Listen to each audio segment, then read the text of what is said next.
the first Afro-American president that has ever sat in the Oval Room of the White House, at the front of the United States of America, one of the most influential and powerful men in the international community, winner of the Nobel Peace Prize, chief of the United States military, commander of the operation that led to the death of Al-Qaeda's founder Osama bin Laden, pioneer of many decisions that have changed the path of the world in the last years, enforcer of UN peacekeeping operations in Libya, and now looking forward to be re-elected for a second presidential period for the Democrat Party. Loved by many, hated by others.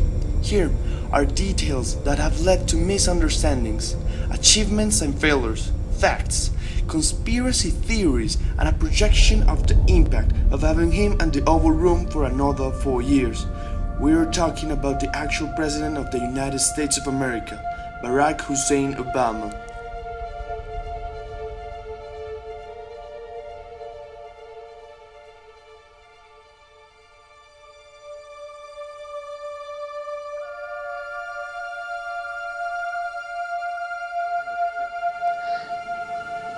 Lo primero que es importante para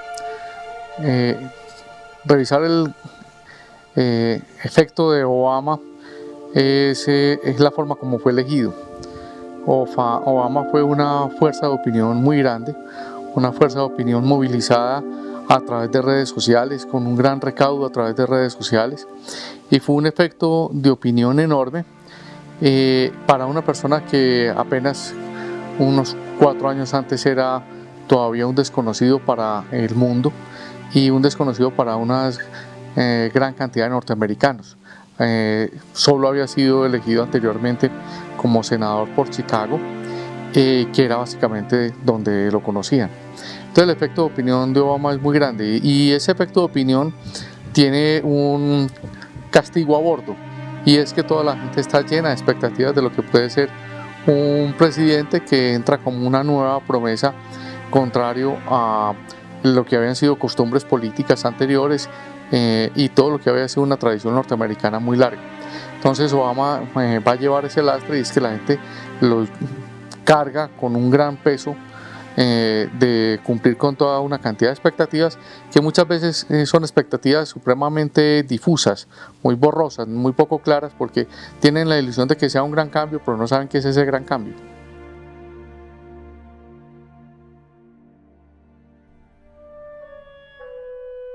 Barack Hussein Obama was born on August 4, 1961, in Kapiolani Maternity and Gynecological Hospital in Honolulu, from the marriage of Stanley Ann Dunham, an anthropologist born in Wichita, Kansas, and Barack Obama Sr., a Kenyan economist. They met in 1960 in a Russian class at the University of Hawaii.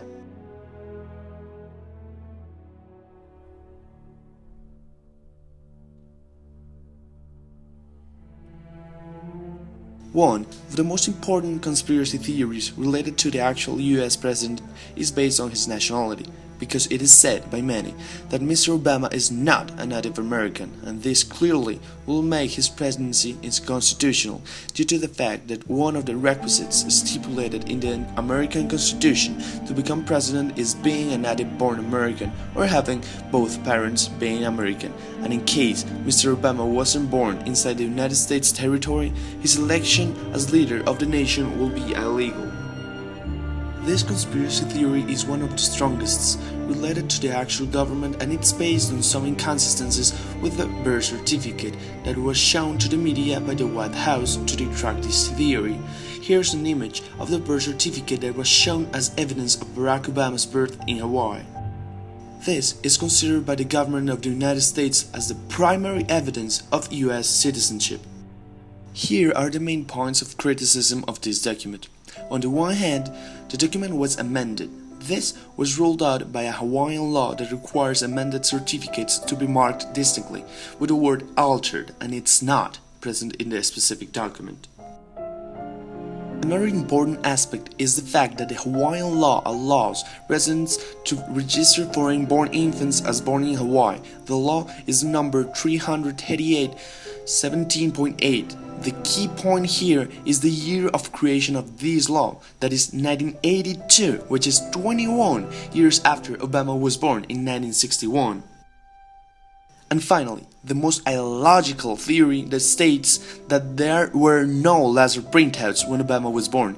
This theory has no foundations, given that the document shown by the White House is a certified copy that is created by a computer printout then stamped and sealed by the state.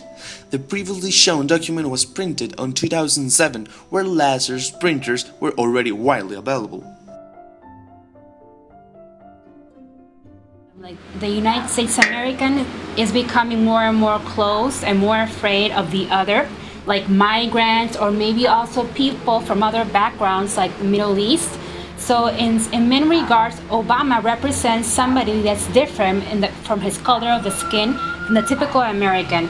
So what you see in the United States right now is a radicalization in terms of like who is American and who's not, and that could be also, that was also represented by so many people acting right now in terms of xenophobia and against Obama being a black citizen. And so you see people organizing to research if his certificate was real, if he's really an American, he was born in Hawaii, or if he was born in Kenya. So you have like people in the United States organizing and really trying to like do campaigns against him because he's considered a Muslim, because he has a difficult name that nobody can pronounce, or because his dad was a Muslim himself from Kenya. So in many regards, you see now in the current elections, you see these tensions between a white, middle class, family-oriented Americans that live in the middle of the United States that fear that whatever they have, their economic advantages, could be stolen from them by these people that are the migrants that come from other parts of the world, or it could be stolen by the terrorists or the other that is outside there that wants to come to their country and like harm them. So in many regards, Mitt Romney also plays this role as the Mormon, middle class, family-oriented, conservative, typical American white that's going to save them from the other that could come and steal their jobs, that comes and like can like harm them. So there's all these stereotypes that are playing also in the campaign and politics going on. His teenage life in Hawaii was characterized by the multicultural environment that helped him deal with his multicultural background without racism problems. Anyway, the actual US president declared on the 2008 Civic Forum of the Presidency that he used alcohol, marijuana, and cocaine in his teenage years to push questions of who he was out of his mind and with entertainment purposes.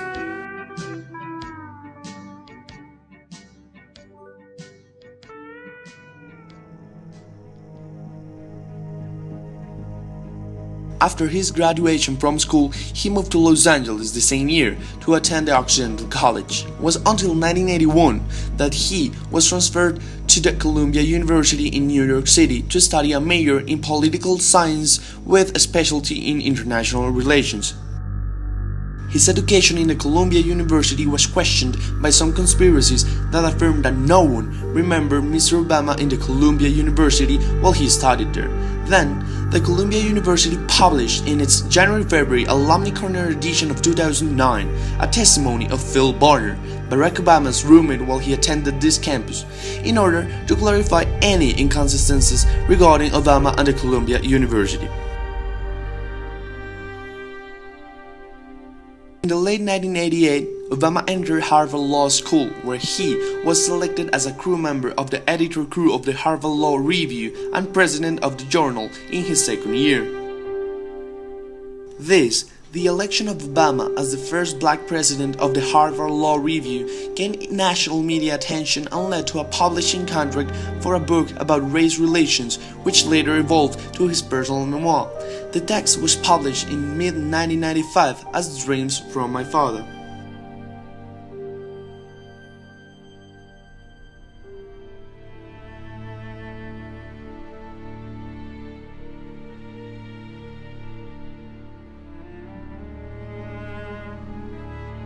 Here we have one of the top 10 conspiracy theories about the actual United States president.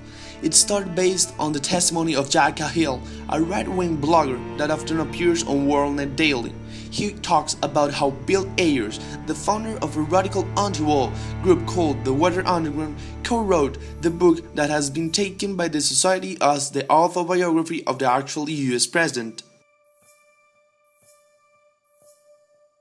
According to research, even if the book is ghost-written, there are no evidences of any ghostwriter that participated in the project to create Obama's autobiography, and regarding Bill Ayers' alleged participation in the book-writing process, the rumor was initiated by one of his declarations during a speech in 2008 in which he mocked about having written the book but then clarified his comments. Are we facing a real fact regarding the participation of Bill Ayers in Dreams from My Father? Or is it just a misunderstanding awakened by a joke during a speech?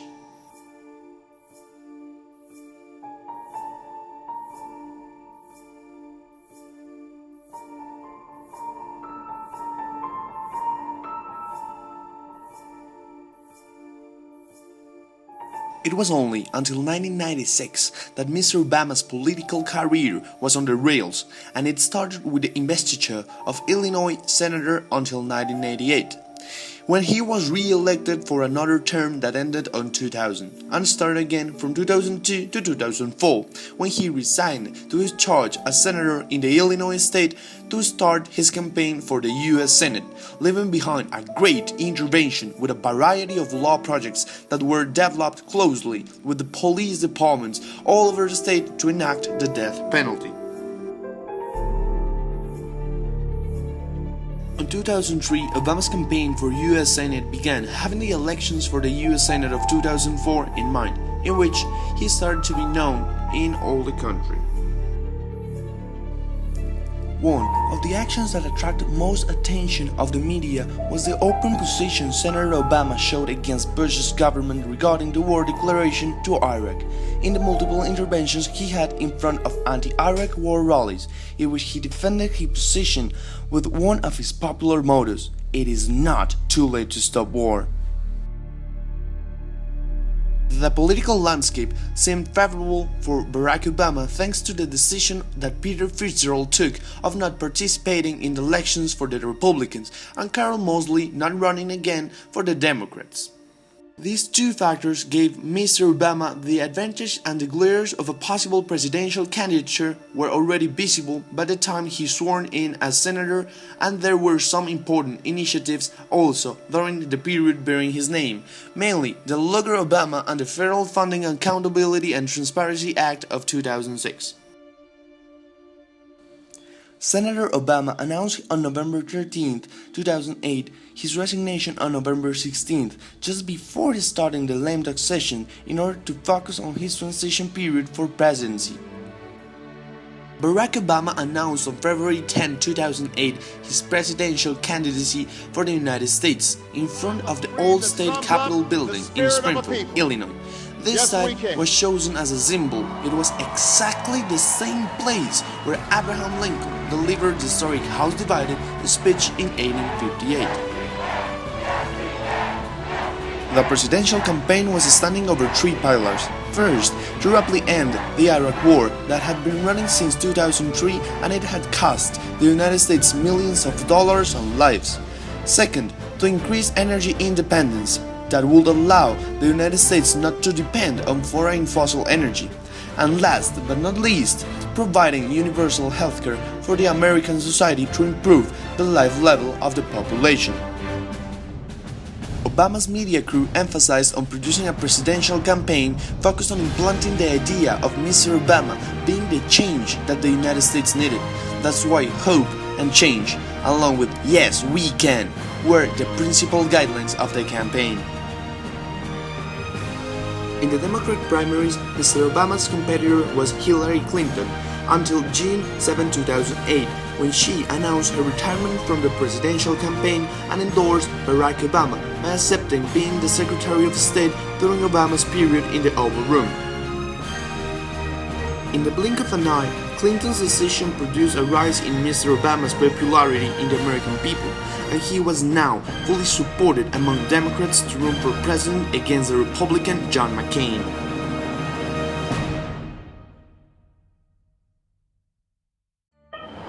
Regarding the meaning and significance of Obama's election a few years ago, I think that he represented the promise of transformation in the political and economic system in the United States. However, I think that there was much hope in a radical transformation that the actual achievements of the Obama's administration. It was a very difficult context. On the one hand, there was the economic crisis, the increase of the oil prices, the whole crash of the economic system, the financial system in the United States. There was also the discontent caused by the war in Iraq and the war in Afghanistan. Of course, Obama also represented the rise of the social movements and the civil rights movements in the United States. That was the first time that an Afro-American person was elected as president. However, something interesting happened in the US because all that hope didn't function and didn't achieve the promises that it anticipated. One of the most impacting facts of Mr. Obama's campaign is the fundraising process. According to the official accounting records of the actual president campaign, most of his funding was composed by small amount donations done by the population, and this led to the refusal of public funding to finance the campaign. This was a master move of Mr. Obama's crew, because it had a great impact in the popularity among the American people by projecting confidence and transparency. After having engaged in 3 presidential debates in September and October 2008, along with McCain, on November 4th, Mr. Obama won the presidency with 365 electoral votes to 173 received by McCain. This represents the 52.9% for Obama against 45.7% McCain received. The first Afro-American president of the United States delivered his victory speech before a huge multitude of supporters in Chicago's Grand Park after taking the vows of the American presidency. The achievements have been rather poor in terms of political transformation. What we can see is some level of transformation in the political relations. There is a dismantling of the commands and the presence of the army in Iraq, but there is still a war going on in Afghanistan. There is a failure in terms of radical transformation about Guantanamo, and I think that for Obama it's being very difficult to introduce and achieve the promises that he made during the elections. Since the 20th January of 2009, the date in which Mr. Obama assumed office, the United States of America has suffered many changes in different aspects, from its own internal policies to the behavior in front of the international community. Even though the changes have been multiple, there are some acts that have attracted special attention among the international community, especially the withdrawal of troops deployed in Iraq and Afghanistan, the closure of Guantanamo, and the Operation Neptune Spear, in which a special group of Navy SEALs took down Osama bin Laden, the leader of Al-Qaeda, or at least that's what the official version told the international community.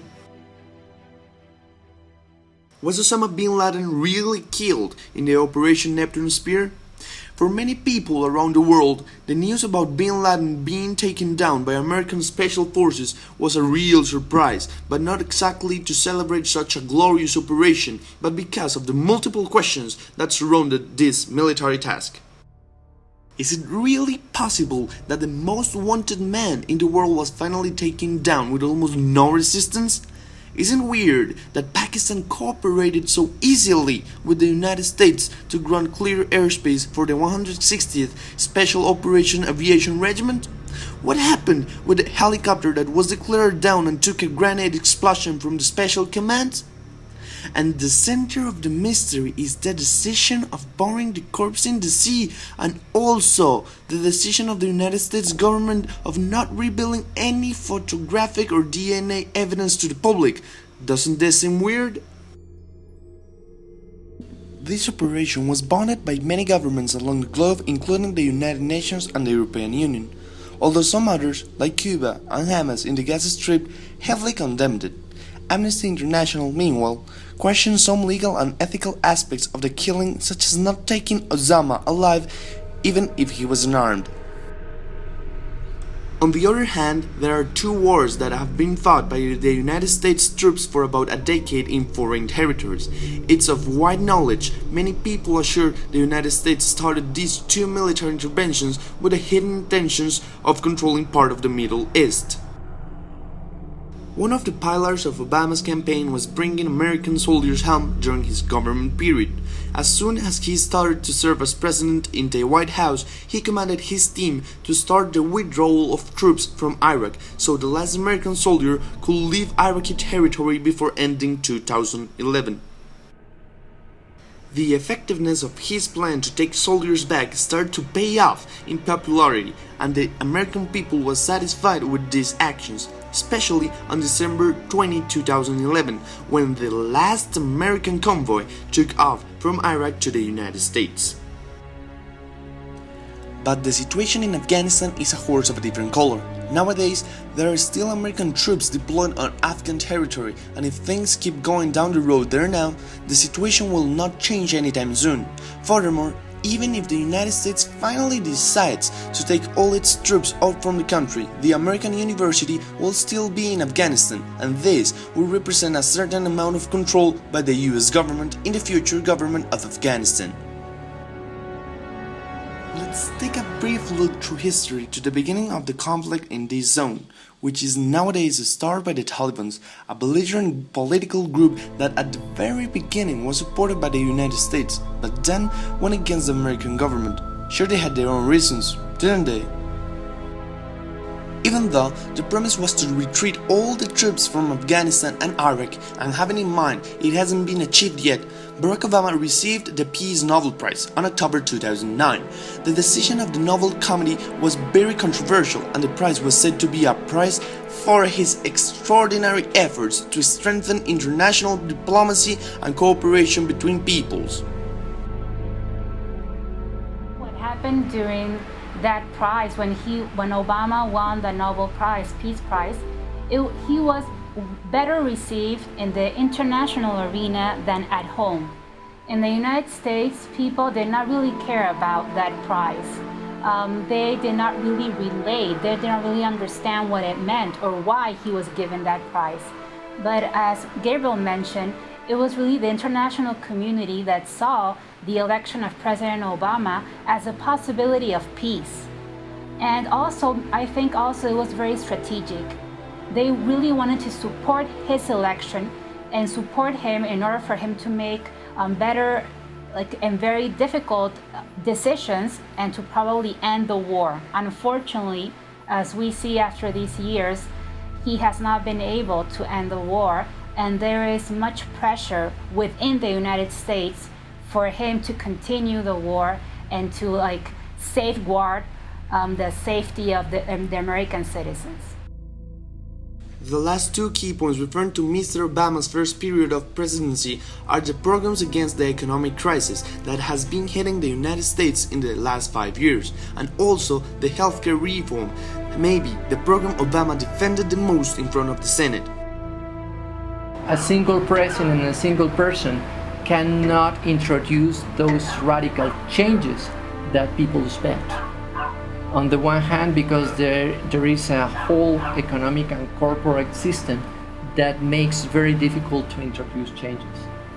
There is not only the political system, the political traditional parties, but there is also the networks, the corporate pressure that exists in the internal economic and political system in the US.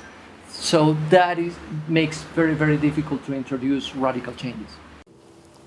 Obama llega en un momento de crisis muy fuerte en Estados Unidos, la crisis económica más fuerte en los últimos 80 años, y a Obama también le cae la responsabilidad de recuperar una economía que está profundamente desorganizada, porque lo que ocurre en una crisis de esta es que había una gran masa poblacional que estaba dedicada a trabajar en sectores que suministraban unos bienes, y sobre todo unos bienes especulativos que ya no se van a demandar más. Entonces lo que hay que lograr es un enorme reacomodo en la economía, y la economía norteamericana afortunadamente ha sido mucho más exitosa que las otras economías del mundo en lograr ese reacomodo, y logró su estabilidad y poco a poco ha ido aumentando su nivel de empleo. Esta crisis tan fuerte que no se puede resolver con ningún milagro, lo manejó Obama primero con un buen equipo, con Larry Summers como asesor y con Timothy Geithner de secretario del Tesoro, y lograron darle manejo, y yo creo que la economía se ha logrado ir estabilizando, y por lo menos no va a ser un hándicap muy grande para su reelección, que de todas formas no está del todo asegurada. In the first place, it is clear that the actual economic crisis that the United States is facing right now, along with the whole international community, has been one of the crudest in history, and it has been a test for the actual president. High unemployment rates accompany Mr. Obama while taking the job, and how those statistics are today? Have they improved with the actions the US government has been conducting?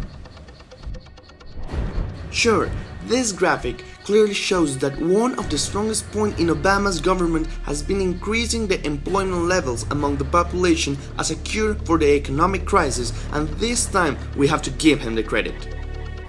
Obama llegó con una promesa muy fuerte, que era la reforma al sistema de salud norteamericano. El sistema de salud norteamericano durante casi 100 años había hecho todos los intentos por establecer un sistema de seguridad social, por establecer un seguro colectivo. El sistema de salud norteamericano siempre ha funcionado con el gasto privado de las familias y con una propuesta de seguros privados. El sistema de salud en Estados Unidos es absolutamente insuficiente, y era la gran diferencia de la sociedad norteamericana con las demás sociedades de la OCDE, que habían logrado sistemas de salud con cobertura plena, tanto en lo referente a la cobertura de población como en lo referente a la cobertura del programa sanitario, el programa de tipos de enfermedades a atender. La propuesta de Obama no era tampoco constituir un seguro al estilo inglés o al estilo canadiense. La propuesta fue establecer un seguro que era obligatorio que todas las personas lo tomaran y que daba una cobertura básica a todos los norteamericanos. El Partido Republicano ha hecho todo lo posible por tumbar esa reforma, que fue la gran reforma de Obama, y interpuso recursos legales ante la Corte Constitucional, la Corte Suprema Norteamericana, y hace unas pocas semanas la Corte dio su veredicto y apoyó el seguro, el Obamacare, como le dicen, el seguro y la propuesta de reforma de salud que hizo Obama. Esto fue un gran éxito para Obama, y en realidad en todas las bases del pueblo norteamericano esto es algo que la gente de verdad está agradeciendo y está valorando, porque en Estados Unidos se da algo que aquí en Colombia no conocemos, y es la catástrofe financiera por evento de salud. Y eso que hace que el 62% de las quiebras individuales en Norteamérica sea porque a las personas en la familia alguien se enfermó y tuvieron que generar unos egresos monumentales para poder pagar su cuenta de salud, pues eso se va a atenuar, y se va a atenuar muy fuertemente, y eso va a ser una gran solución para los norteamericanos. En la campaña entonces se juega en eso, en que los republicanos llegaron con un candidato muy del corazón de la tradición norteamericana conservadora, un mormón millonario que ha sido muy exitoso en los negocios, con un vicecandidato a la vicepresidencia que es un experto en cuentas fiscales, y que lo que prometen entonces es supuestamente reorganizar la casa que precisamente la había dejado muy desorganizada el anterior gobernante republicano, contra un Obama que se sigue posicionando como una persona de mayor apertura, de mayor capacidad para solucionar los retos mundiales a través de soluciones concertadas, dialogadas, con una propuesta de construir mucho más capacidad pública, capacidad social, y que se presenta como una persona mucho más abierta, mucho más tolerante y con muchos menos restricciones y posiciones extremas como las de su contendor. Un ejemplo esta semana fue irse a comer en Kentucky costillas con cerveza, y aparecer en todas las cadenas de televisión comiendo costillas con cerveza, que son precisamente dos cosas que Mitt Romney no puede hacer por precepto religioso, pero que precisamente le da muestra a los norteamericanos de cómo es una posición mucho más tolerante y avanzada de parte de Obama. Now, regarding the healthcare reform, many people associate Mr. Obama with this project of law to grant access to healthcare to every single American citizen, and this is not wrong at all. The healthcare reform has been part of Obama's flag since the beginning of his presidential campaign, and it was only until half 2012 that the US Constitutional Court approved the reform, and finally it can come into force in all the national territory to improve the life condition of the population. Here's the question: if the reform seems so positive, then why the Senate took so long to approve it? And there are also many people that reject this change in the American legislation? Some say the healthcare reform is just another way of gathering more money for the government with the payment of a mandatory health insurance for each citizen that will cover his medical expenses. Some others criticize an alleged initiative of implanting chips on citizens in order to identify them, and it is said this is another step on the path to control people's minds. That situation is not clear at all, and we won't know the impacts of this reform until they start to show in front of our eyes. Will they be positive? It's very difficult for one president to change the status quo of the whole entire country. In that regard, Mitt Romney and Barack Obama, they have a very limited space where they can balance and change things. So whoever wins are going to be caught up in Washington, D.C. politics, but also in the politics of corporations that have a lot of interest in the country. But other than that, they do hold different policies, specifically the policy towards foreign countries. So we've seen so far that Barack Obama, even though he has not put an end to the war, and there's still war going on in the Middle East, and unfortunately he has spent more money in arms and drones, which are automatic self-piloted planes that are attacking Pakistan. Nevertheless, he also really believes in diplomacy as a way to talk and be able to dialogue before reacting in terms of bombarding or going to war. In that regard, I believe that Mitt Romney, if he were to be elected, he would be a little bit more upfront in terms of going into war with other countries, specifically for example Iran, or for example Libya or Syria. So in that regards, it's a little bit very different their policy, their foreign policy. Yes, I agree with that opinion. I consider that the expectations about a transformation from this election is a little bit limited. I think that the room for maneuver for the executive power is rather limited. There is one difference among the different platforms they are trying to advocate for. One is the role of the state government. While Obama is trying to be more social policy oriented, Romney is promising the development of the economy based on market and the role of entrepreneurs and the role of social citizenship. But one of the main differences definitely is related to foreign relations.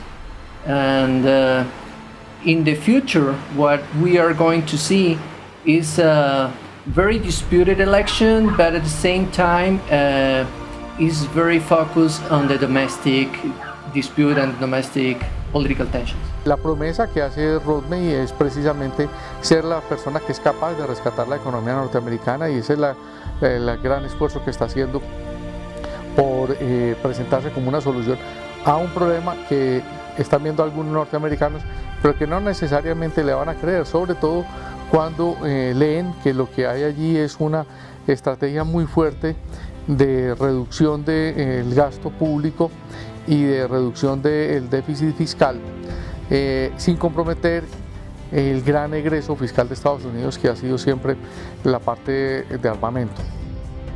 After having been in the office since 2009, Mr. Obama announced on April 4, 2011 his re-election campaign with a video which soon became viral, called "It Begins With Us."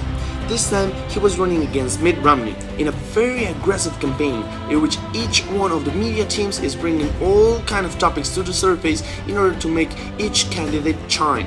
But the strongest battle has been related to Mr. Obama's tax reduction programs and Mitt Romney's plans to increase them in an alleged 91%. Having seen Obama's performances on different topics, maybe some of the most difficult ones an American president have had to face after the previous world wars, there are enough evidences to make an educated guess on how will a second period of the actual president impact the United States. Many key aspects may come to mind, such as gun ban programs, crisis in Wall Street, more international scale military offensives, an increment in Iran's hostility, budget cuts for scientific purposes such as NASA, and some more. Maybe, thinking about all of them and who is going to be in the Oval Room for the next 4 years is a little bit worrying. For many, Romney is the best option, but what about Mr. Obama, the one that has managed to keep the United States afloat the last 4 years? Considero que es un gran presidente y será recordado como uno de los grandes presidentes norteamericanos, y aunque no tiene asegurada su reelección, confío en que sí será reelegido.